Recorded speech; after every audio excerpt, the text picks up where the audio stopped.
Bonjour à tous. Je vous remercie de m'avoir invité pour venir parler de la lumière bleue et ses risques, et mythes et réalité, parce que il y a beaucoup de choses qui ont été dites, surtout beaucoup dans la presse, avec des fois des journalistes qui ont besoin de grossir un petit peu les choses ou qui ne comprennent pas très bien ce qu'on leur dit et qui déforment un peu, pour certaines enseignes d'optique, un moyen de développer des systèmes contre la lumière bleue. Et donc, il y a eu un effet d'affolement un petit peu, qui est peut-être heureusement en train de retomber, mais on reste toujours dans cette notion des dangers de la lumière bleue, qui ne sont peut-être pas ceux qu'on croit. Alors, la symbolique du bleu est liée au rêve, à la sagesse, à la sérénité. Je ne sais plus qui a dit ça, mais je trouve que c'est joli. Et finalement, c'est très bien, mais ça ne s'applique peut-être pas à la lumière bleue, ça s'applique aux teintes de bleu et à la couleur bleue. Ceci dit, j'entendais, je ne sais plus dans quelle occasion, quelqu'un qui disait le bleu, c'est plutôt la couleur des gens qui sont extrêmement rigides, organisés, et c'est un petit peu l'inverse du rêve. Alors, finalement, est-ce que le bleu est autant le rêve? Est-ce que c'est plutôt une certaine rigidité, voire froideur dans le comportement? Je ne sais pas. Toujours est-il que la lumière bleue n'est pas celle qui fait le plus rêver actuellement, parce que il y a cette lumière bleue, on lui a donné de multiples inconvénients, de multiples risques, et l'ANSES s'est fendu de deux rapports très politiquement corrects pour essayer un petit peu de contenter tout le monde. Et dans la lumière bleue, il faut différencier le bleu profond, 430-460 nanomètres, et la lumière bleu clair, 490, 490. Alors, surtout, il faut rappeler que cette lumière bleue qui affole depuis qu'on a les LED est présente dans la lumière du jour. Et en ophtalmologie, ça fait des dizaines d'années qu'on sait que la lumière du soleil est toxique pour la rétine sous certaines conditions, dans certaines populations, et qu'il faut s'en protéger par des lunettes de soleil. Les lunettes de soleil, ce n'est pas quelque chose qui a été inventé ces dernières années, c'est quelque chose qui date vraiment de très longtemps. Donc, on sait qu'il y a un possible effet délétère de rester à la lumière solaire trop longtemps. Je rappelle ça parce que on a toujours tendance à considérer que la lumière bleue est un phénomène récent, que c'est lié au LED, mais finalement, on en a beaucoup plus dans la lumière du jour à midi.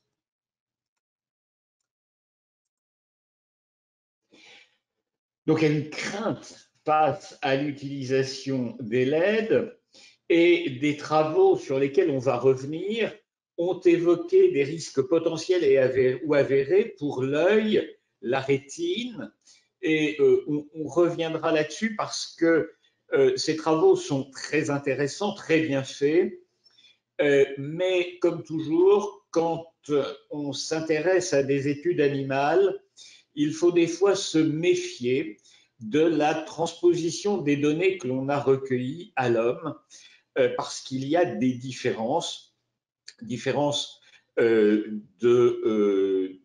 nature des tissus, différences de façon de regarder la lumière.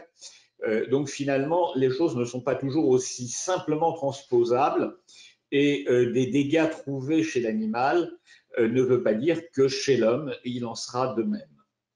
Et puis, des travaux ont évoqué des risques potentiels pour l'endormissement et la qualité du sommeil.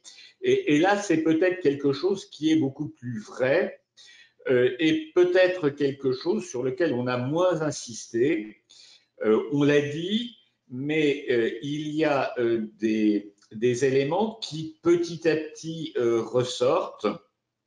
Je pense particulièrement à la pollution lumineuse extérieure qui peut exister avec l'éclairage de ville, avec des gens qui dorment sans volet, avec des rideaux de mauvaise qualité.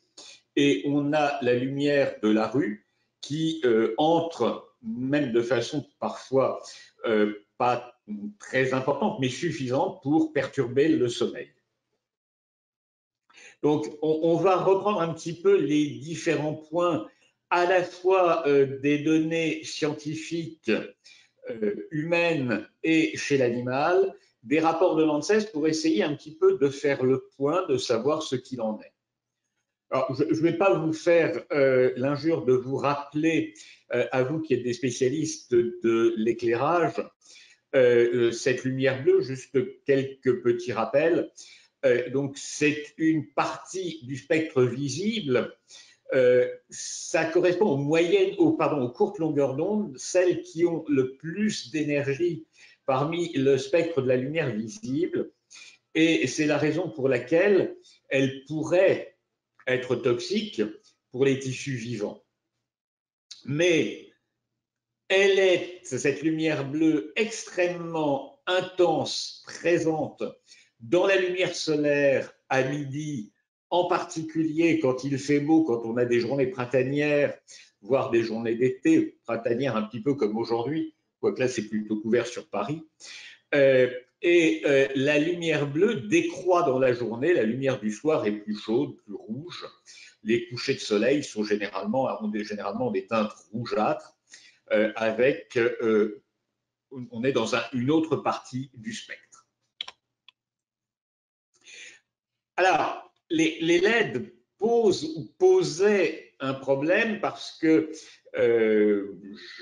on m'a dit qu'il y avait eu des améliorations, c'est qu'il y a un spectre, qu'il y a dans leur spectre un pic de courte longueur d'onde qui est important et également, et ça c'est quelque chose qui est souvent moins dit, un déficit relatif dans les grandes longueurs d'onde.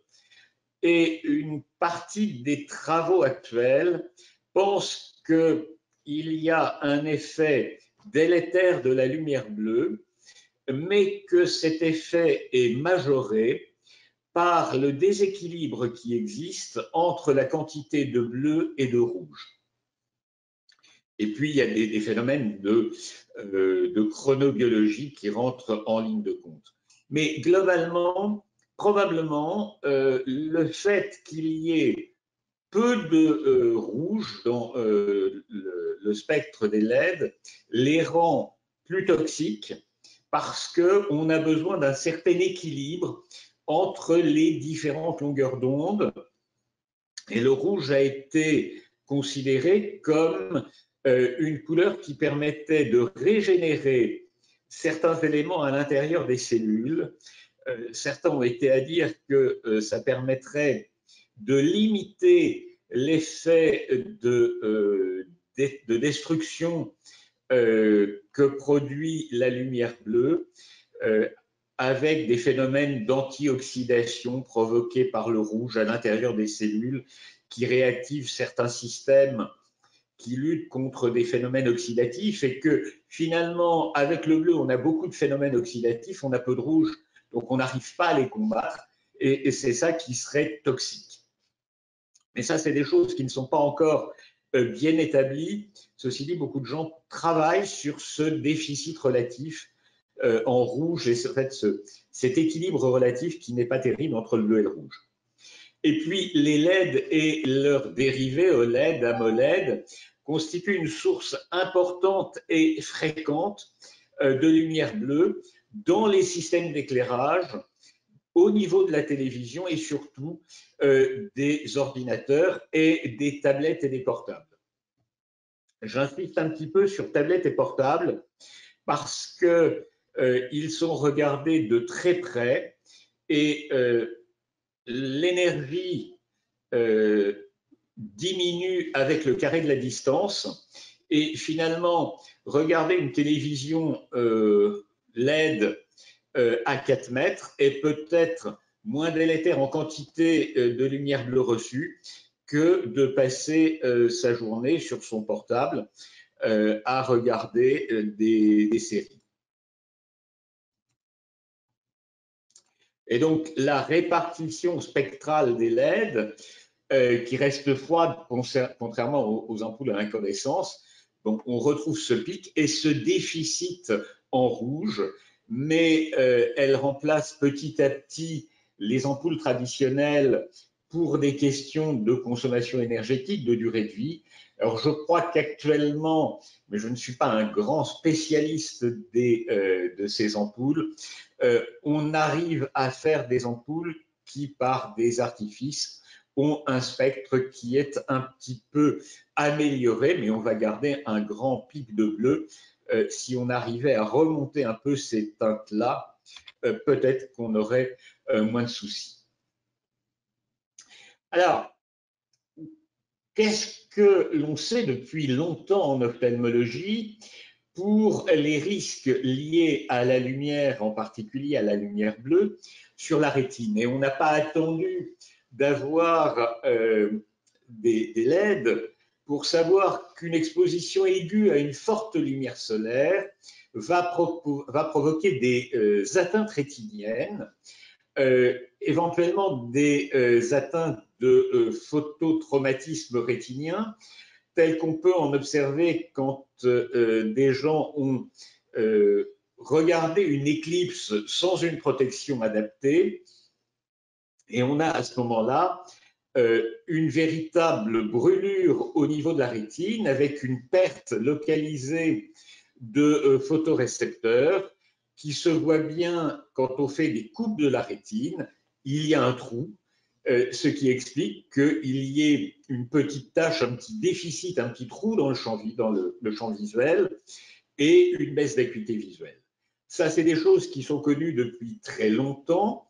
Et c'est pour ça que lorsqu'il y a des éclipses visibles, par exemple en France, eh bien, il y a des campagnes de prévention et l'on on fournit des lunettes, même des petites lunettes toutes simples, qui offrent une bonne filtration pour éviter ces complications. Et des lésions identiques, mais heureusement fort rares, ont été rapportées avec des lampes torches du style des lampes de la police américaine, les MacLight, qui ont des faisceaux extrêmement puissants et relativement très concentrés. On a eu les mêmes problèmes avec les pointeurs LED.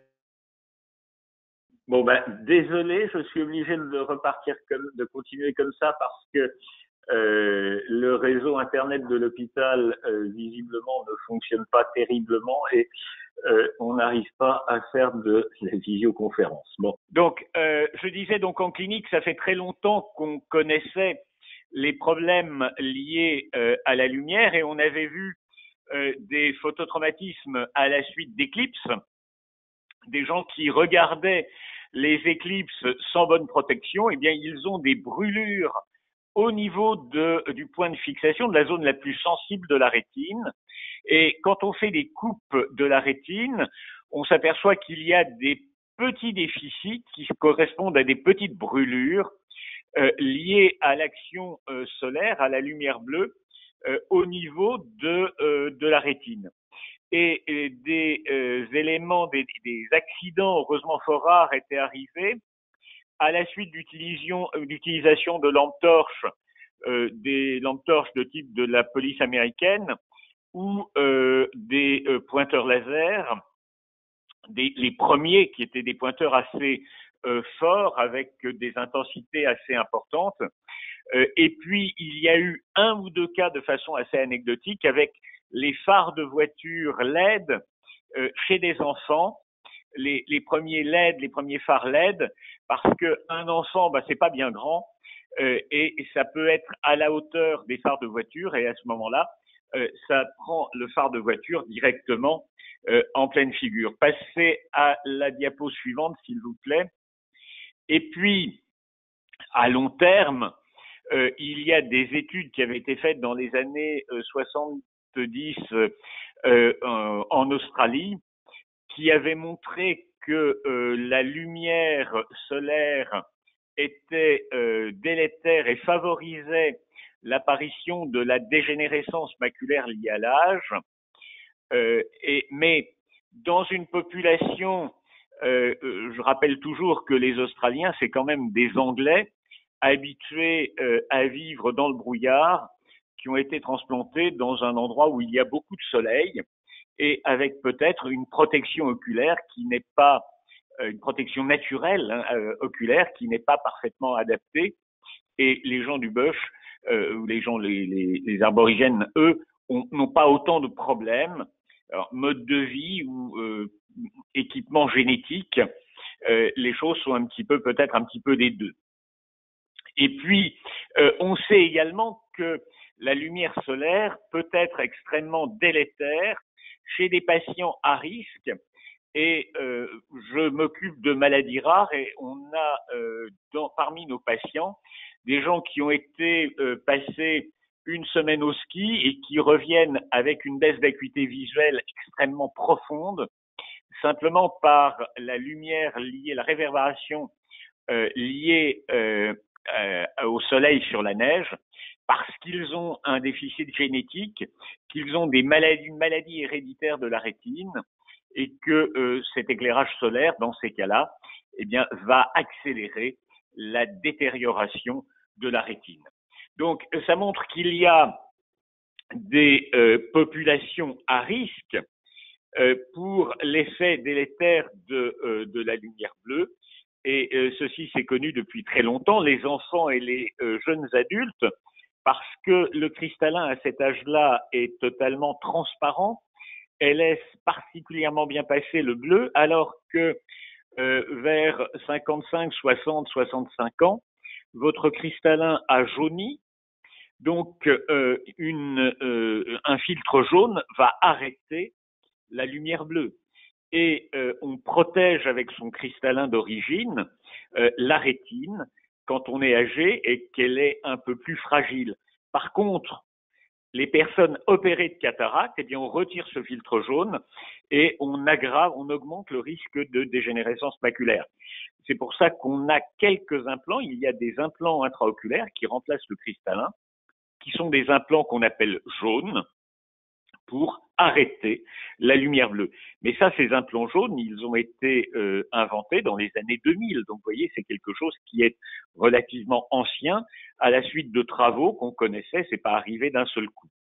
Donc, il y a, on peut passer à la photo suivante, des données anciennes, et l'ANSES a estimé que l'exposition à long terme à une lumière riche en bleu participait à la formation de la DMLA, à la constitution de la DMLA, mais cet organisme, l'ANSES, a modulé un petit peu ses conclusions en disant qu'on n'avait absolument aucune donnée actuellement sur les risques liés à l'usage à long terme de LED ou d'écran, parce que, diapositive suivante, les LED et les écrans finalement apportent beaucoup moins de lumière bleue que la lumière solaire à midi.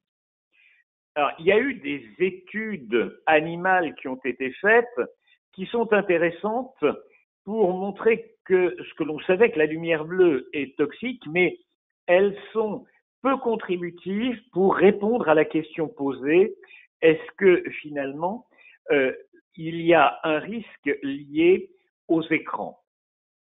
Parce que Les protocoles entre les différentes études sont pas toujours identiques, donc on ne peut pas faire une synthèse de tout ce qui a été fait. Les modèles animaux sont discutables. On a pris parfois des animaux albinos, donc qui laissent entrer totalement la lumière sur l'ensemble de l'œil, ce qui n'est pas tout à fait la même chose chez l'homme normal, avec un iris qui va bloquer la lumière. On a pris des animaux qui sont parfois des animaux nocturnes et qui n'ont pas la même constitution rétinienne que nous, qui n'ont pas la même macula. Donc c'est difficile de voir ce que va donner une forte lumière donnée extrêmement longtemps chez un animal qui est fait pour vivre dans le noir. On comprend que dans ces cas-là, l'effet de la lumière va être beaucoup plus toxique. L'œil de l'animal est plus court, donc la quantité de lumière qui arrive à la rétine va être, enfin l'intensité du rayonnement va être plus forte et l'effet délétère va être plus fort. En plus, on a exposé ces animaux à des lumières extrêmement intenses, parfois 20 heures sur 24, quand ce n'est pas 24 heures sur 24.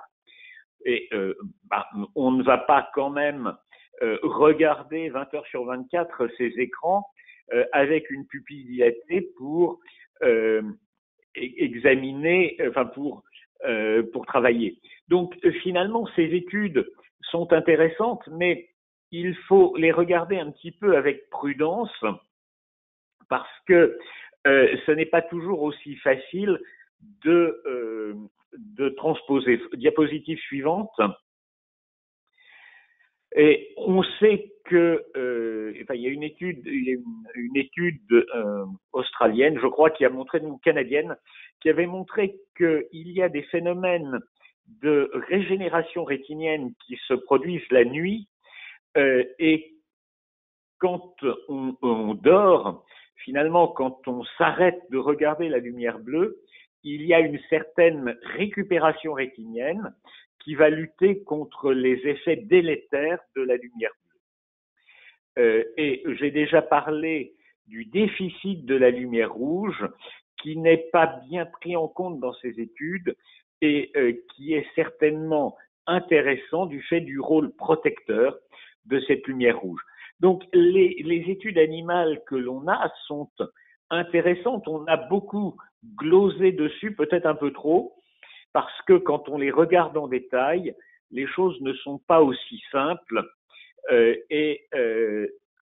Oui, il y a un risque, oui, il faut peut-être faire attention, mais le risque n'est peut-être pas aussi majeur qu'on le dit. Alors, l'ANSES reconnaît qu'il y a un risque de phototoxicité, mais qui est faible avec les LED à usage domestique, en particulier les écrans qui sont riches en lumière bleue, mais volontiers d'intensité assez faible. Il y a un risque plus important avec des LED qu'ils appellent du groupe de risque 2, et ils recommandent que ces LED ne soient pas d'un usage, comment on va dire, d'un usage laissé au grand public, mais soient réservés à des usages professionnels avec des règles de sécurité qui vont être mieux gérées. Diapositive suivante, on est à la 13. Donc voilà l'effet un peu toxique sur la rétine de cette lumière bleue. Et puis il y a des choses un peu plus anecdotiques, qui est le risque théorique de sécheresse oculaire liée à la lumière bleue, avec une diminution de certaines cellules cornéennes parce que la lumière bleue va avoir un effet direct sur elles et va diminuer leur régénération. Donc, elles se multiplient moins, donc il y a une diminution de ces cellules, mais les données ne sont pas claires, en particulier pour la sécheresse, parce que quand vous regardez un écran d'ordinateur, eh bien, vous allez moins cligner, donc le film lacrymal est moins étalé sur la cornée, ce qui aggrave cette sécheresse. en dehors même de tout effet toxique. Donc, on ne sait pas si c'est la lumière bleue qui aggrave cette toxicité. Est-ce que c'est le fait de regarder l'écran? Est-ce que c'est un peu des deux? Donc, les choses ne sont pas très claires. Enfin, il y a des problèmes de modulation de la lumière avec des effets stroboscopiques, avec des fluctuations de lumière qui peuvent exister quand les réseaux électriques ou le montage des LED n'est pas terrible, et cela va provoquer des phénomènes de fatigue visuelle, de céphalée et éventuellement d'accidents, parce que on peut mal analyser la scène visuelle, mais là encore, c'est quelque chose qui est plus lié à une mauvaise utilisation des LED quand elles ne sont pas de très bonne qualité et ou bien installées. Donc, c'est des risques, certes, qui existent, mais c'est quelque chose qui ne devrait pas se voir quand on a des systèmes qui sont de bonne qualité. La diapo 14, oui, donc les problèmes de modulation, comme je disais, en fait, ne sont pas spécifiques au LED, c'est vraiment plus la qualité du système électrique, alors parfois aussi de certaines LED elles-mêmes de mauvaise qualité, mais ça ne devrait pas se voir. Et donc, on a des effets stroboscopiques, des papillotements, et ça peut provoquer donc des accidents, des crises comiciales, mais c'est finalement quelque chose d'assez rare. Et enfin, l'effet de la lumière bleue sur le rythme circadien, c'est quelque chose qui est peut-être beaucoup plus important finalement que le problème lié à la rétine. Vous m'entendez toujours? Allô? Oui, on entend toujours très bien. D'accord. Non, parce que c'est des fois embêtant quand on ne voit pas ce qui se passe, on ne sait pas si on parle dans le vide. Alors, la lumière bleue avec la bande mélanopique interagit avec la sécrétion de mélatonine. C'est quelque chose qui est bien connu et la mélatonine est sécrétée 2 heures avant l'endormissement. Je préfère dire l'endormissement que le coucher. Et elle va augmenter, elle atteint son maximum en milieu de nuit et elle diminue avant le réveil, ce qui provoque finalement le réveil. Et la sécrétion est normalement induite par la diminution de la lumière bleue, ce qui fait que on a une baisse de la lumière bleue dans la lumière du jour. Je vous ai dit qu'il y avait plus de rouge le soir. Donc, on va avoir une augmentée de la sécrétion de mélatonine, d'où sensation de sommeil, endormissement et on va se coucher. La mélatonine en fin de nuit décroît, on se réveille et ça correspond au moment où la lumière du jour commence à revenir, commence à monter. Alors, diapositive suivante, et vous voyez, enfin, vous devez voir la petite courbe là avec l'effet des lumières, des longueurs d'onde 470 à 490, qui est celle qui a le plus d'effet sur la sécrétion de mélatonine, alors que au-delà de 550 nanomètres, on n'a finalement aucun effet. La diapositive 17, donc la lumière bleue dans cette gamme 470-490 va freiner ou retarder la sécrétion de mélatonine.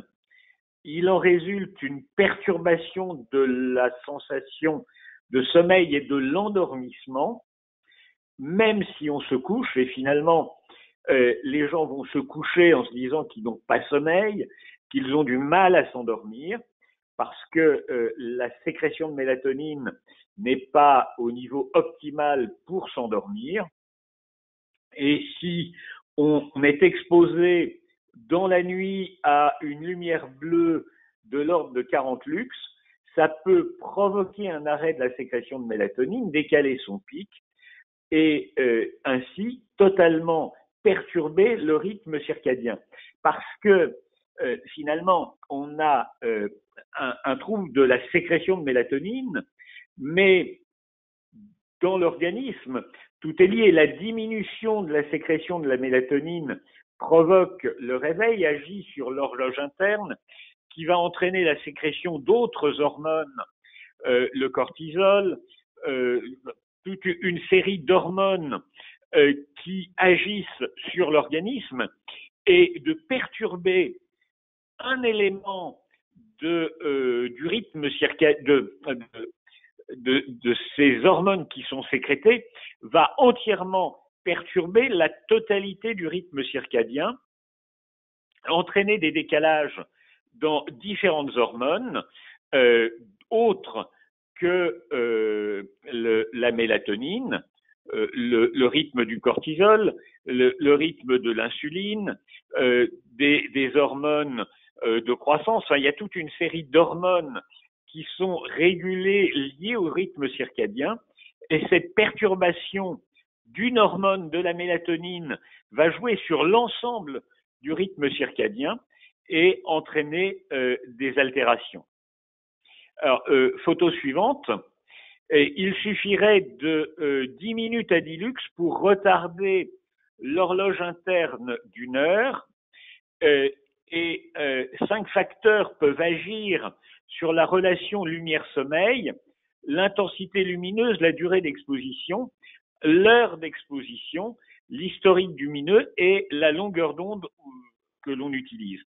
Et je vous disais tout à l'heure que il y a quelque chose qui est souvent peu évoqué, c'est que il y a beaucoup de gens qui dorment avec des rideaux qui ne sont pas totalement occultants.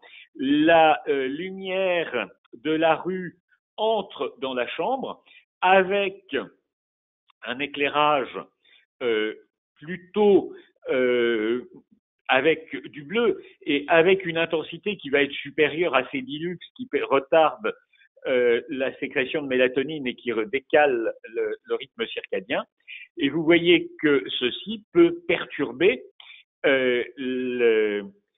la totalité de l'activité de l'organisme dans les jours suivants.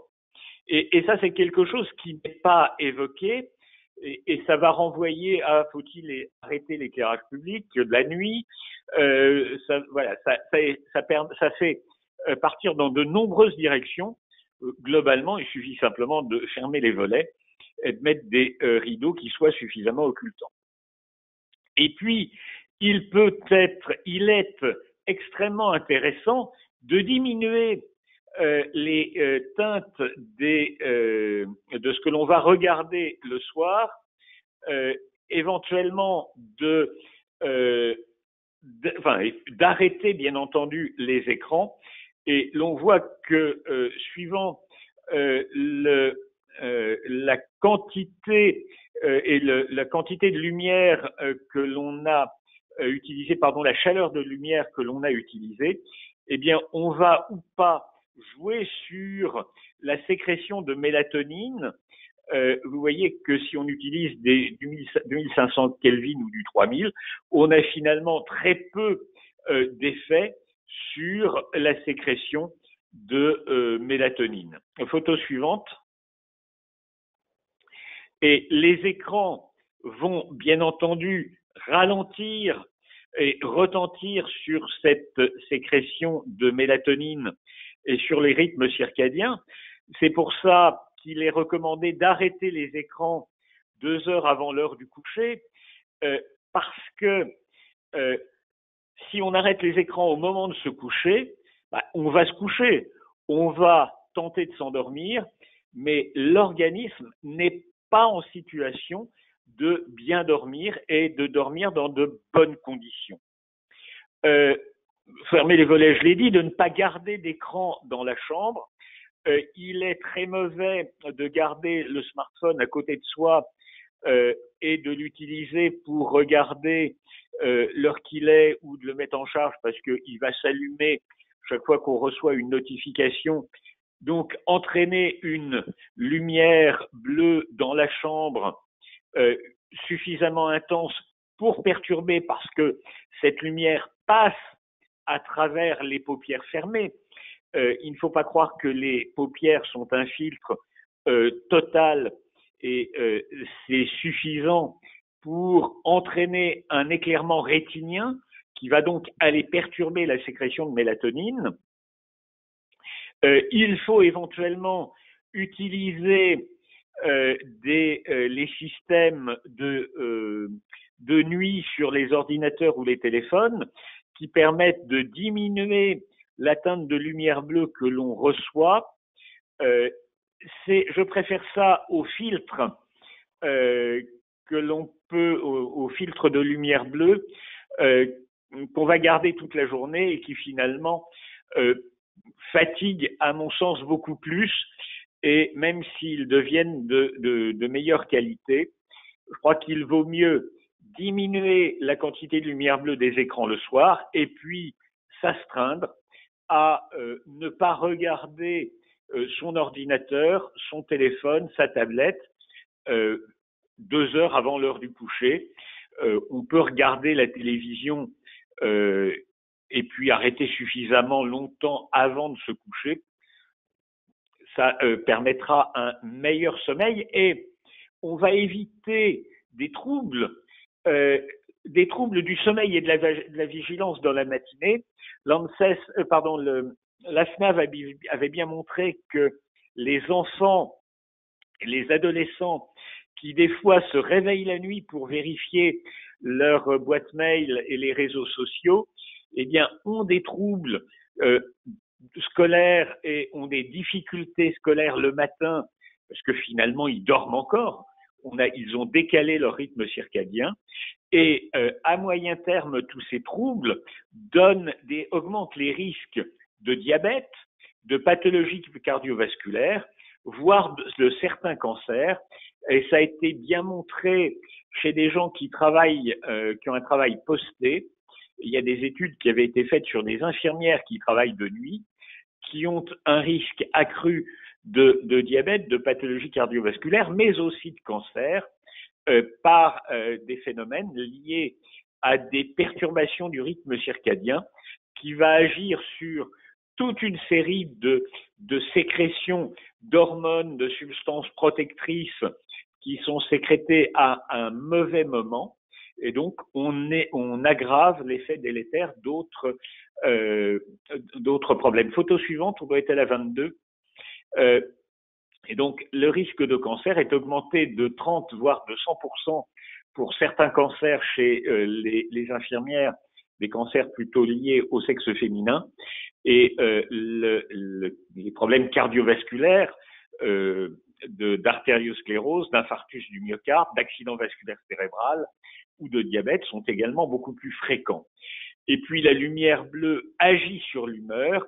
Là, c'est plutôt un effet bénéfique de la lumière bleue, mais la luminothérapie doit être appliquée le matin.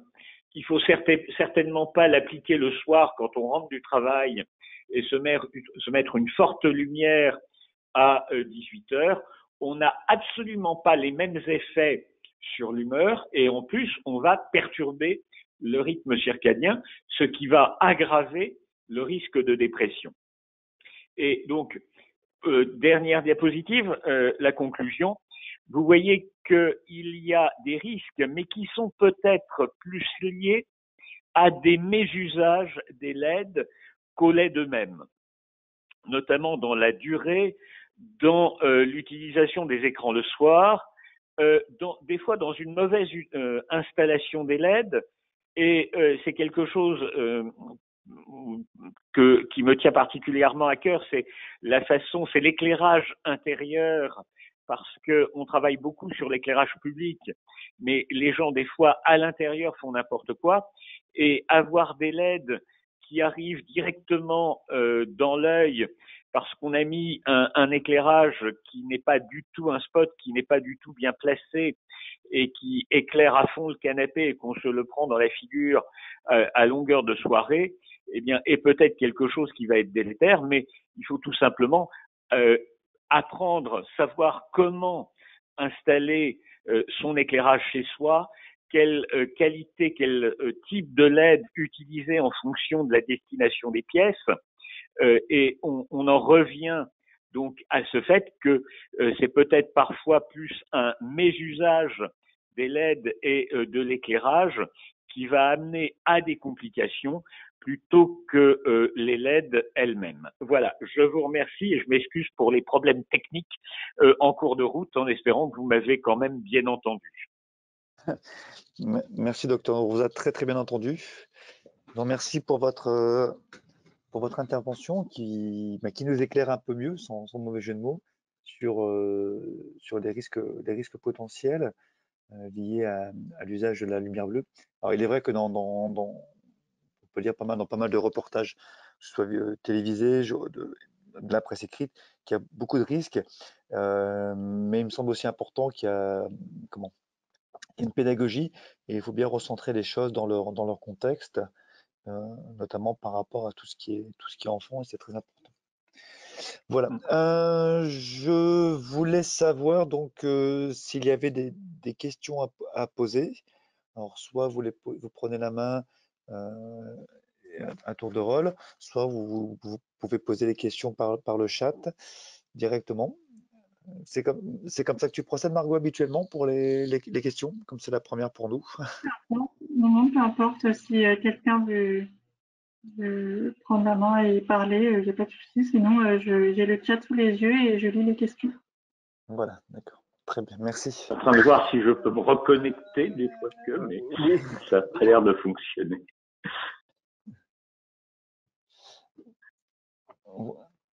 Alors allez-y, si vous avez des questions, on vous écoute sur cette présentation. Dans le rythme circadien, que représente la sieste? La sieste. La sieste? Oui. Je ne crois pas que ça ait un effet, ça ne modifie, je ne crois pas que ça modifie en fait les rythmes circadiens. La sieste, je crois que c'est trop court pour jouer là-dessus. Mais et une sieste, on dit toujours que ça va être très court, et finalement, je crois que ça permet un petit peu de se reposer, mais ça n'a pas d'action. Enfin, j'ai pas vu de papier qui étudiait la façon dont ça fonctionnait réellement. Très bien. On a une deuxième question de Madame Brigitte Moya qui demande l'éclairage toute la journée à base de LED dans une salle de classe est-il néfaste pour les élèves? Non, à condition qu'il soit bien étudié, c'est-à-dire qu'il n'arrive pas directement dans les yeux des enfants et qu'on ait réfléchi au fait que ce n'est pas la même hauteur que pour des adultes et qu'on n'utilise pas et que les surfaces sur lesquelles cela arrive ne soient pas trop réfléchissants pour qu'il n'y ait pas une réverbération. Mais a priori, non, il n'y a pas de danger.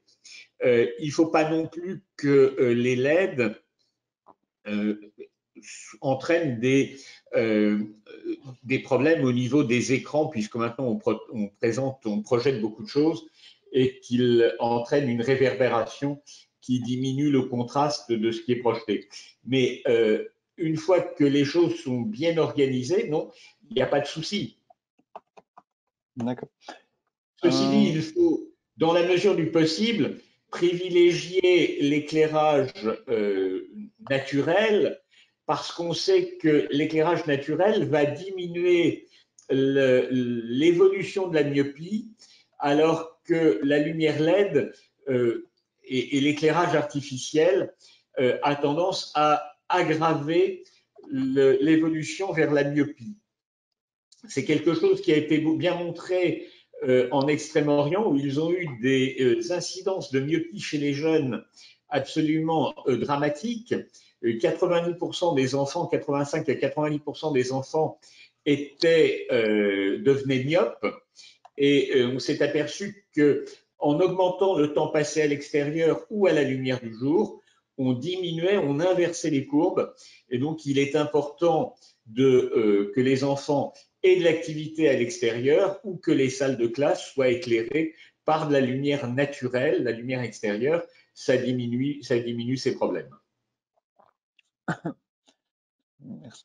J'avais peut-être une question, docteur, un peu plus pratique par rapport aux installations d'éclairage extérieur. Donc, outre les installations qui peuvent présenter un risque photobiologique, hein, notamment où la longueur d'onde bleue est est très dominante ou quasiment employée.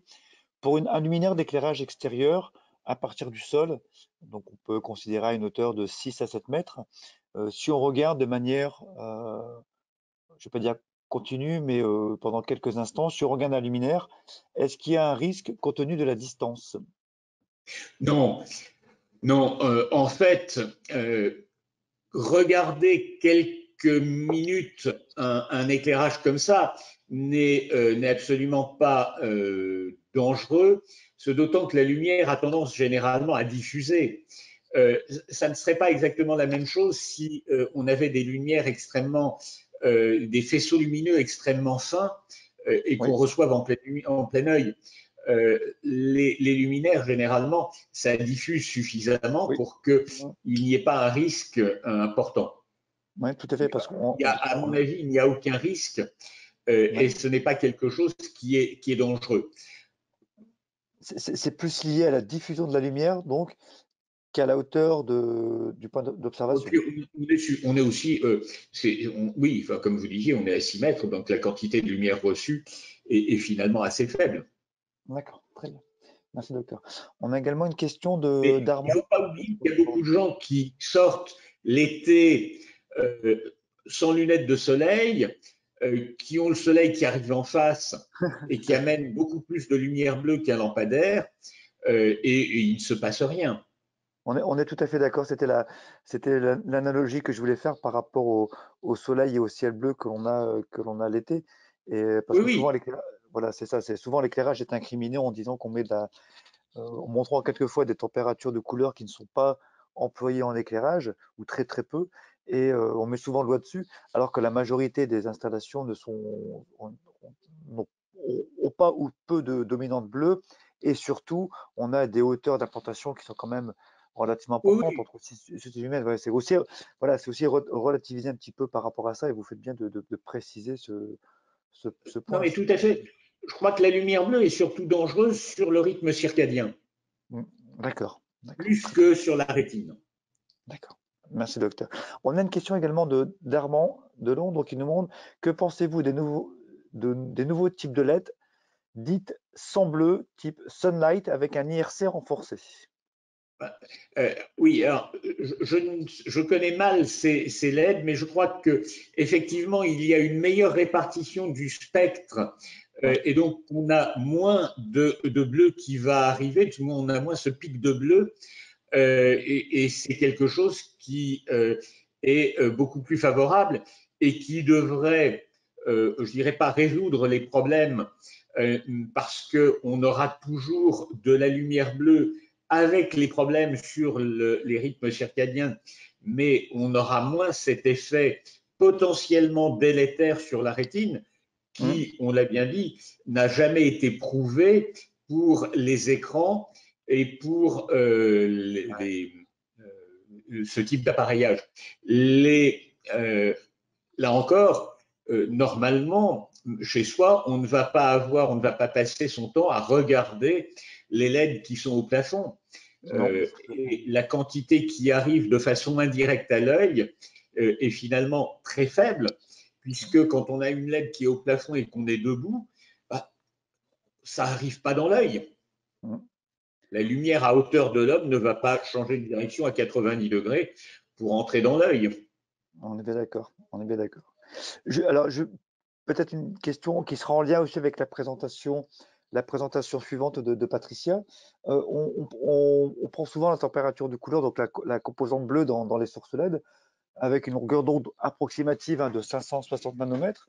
Or, si l'on regarde la même température de couleur avec une décomposition spectrale un peu différente pour une lampe à décharge de type iodure métallique, on s'aperçoit que au niveau du spectre, dans la longueur d'onde correspondant aux 560 nanomètres, on a une pointe de bleu qui est tout aussi importante et même un peu plus large on n'a pas vraiment une raie, mais on a plutôt quelque chose de plus large que les LED. Or, on a pas mal d'installations en France, notamment les terrains de sport, les terrains de foot. On a quelques installations également qui sont équipées de lampes à iodure métallique. Et pourtant, on n'a pas dit à l'époque que les LED, enfin que les lampes à décharge étaient nocives sur les rythmes circadiens. Est-ce que quelque part, Comme je disais, je crois qu'il y a eu un effet de mode un petit peu. Les gens se sont affolés parce qu'on a vu un grand pic de bleu. Des gens qui ne connaissaient pas très bien se sont dit mais oh là là, mais qu'est-ce qui se passe? On ne va apporter que du bleu. C'est la première fois qu'on en amène autant, ce qui n'était absolument pas vrai. Et on a fait des tas d'études qui ont affolé tout le monde, alors que, comme je vous disais, c'est des choses qui étaient connues depuis longtemps. On sait que la lumière solaire, bah oui, c'est pas bon. Mais que quand on ne regarde pas les lampes en permanence et que c'est simplement un éclairage qui n'arrive pas directement dans l'œil, bah, il n'y a pas de souci. Je crois qu'on a un petit peu mélangé les choses et que des gens ont travaillé sur ce pic de bleu et ont regardé quel effet il pouvait avoir parce qu'il est isolé, qu'il apparaissait de façon majeure. Mais pour moi, c'est vraiment quelque chose qui est une construction de l'esprit et qui n'aurait pas lieu d'être. Oui, tout à fait. Alors, pour des spécialistes, il faut savoir qu'il faut faire attention à la façon dont c'est installé, mais il n'y avait pas besoin d'affoler à ce point les gens sur ce risque potentiel des LED pour l'œil. C'est vrai que je reviens dans ce sens-là. C'est un effet de mode et surtout dans certaines présentations que j'ai pu voir sur différents sites, on parle souvent de l'effet néfaste du bleu et on met souvent en avant des températures de couleur, alors pour des sources LED, 6000, 6500 Kelvin, mais qui ne sont jamais utilisées en éclairage extérieur. C'est quand même quelque chose qui est très gênant parce que ça prête à confusion, on oriente le discours. Oui. Et ça, c'est très dangereux parce qu'au niveau des collectivités, on nous dit attention, l'éclairage extérieur, la LED, c'est nocif, sauf qu'on vous donne pas, on ne montre pas ce qui est réalisé. Aujourd'hui, les lampes à décharge, on avait des températures entre 2 et 3000 Kelvin. Aujourd'hui, les LED, la plupart des villes, très peu en ont posé en 4000 Kelvin. Depuis plusieurs années, maintenant, on est sur du 3000, voire 2700. Donc, quelque part, le discours qu'on entend aussi biaise un peu la réalité. Je trouve ça dommage de sacrifier peut-être une technologie sur des chiffres qui me… Voilà. Tout à fait. Les études qui ont été faites ont été avec des LED qui ne sont pas du tout celles qui sont utilisées. Et quand on revient à l'ANSES, elle a bien différencié les groupes 1 avec des risques très faibles et qui correspondent finalement à des LED qui ont des températures de couleur qui sont plus aux alentours de 3000, alors que les deux, c'est les 6000 que vous évoquez, qui peuvent être utilisés dans certains cas extrêmement particuliers avec des réglementations très strictes, mais qui ne correspondent pas à l'usage usuel, habituel de ce que l'on a en permanence. Oui, tout à fait. Bon, est-ce qu'il y a d'autres questions pour le… J'ai juste une remarque, Damien Morino, Ville de Lille, justement sur ce sujet de la distribution spectrale. C'est la slide où il y a justement la distribution. Je pense que c'est plutôt du 5000 ou du 6000 Kelvin, justement. Oui. Parce qu'en éclairage public, quand on voit sur la 3000 Kelvin, le pic du bleu, en fait, est à peu près à la même hauteur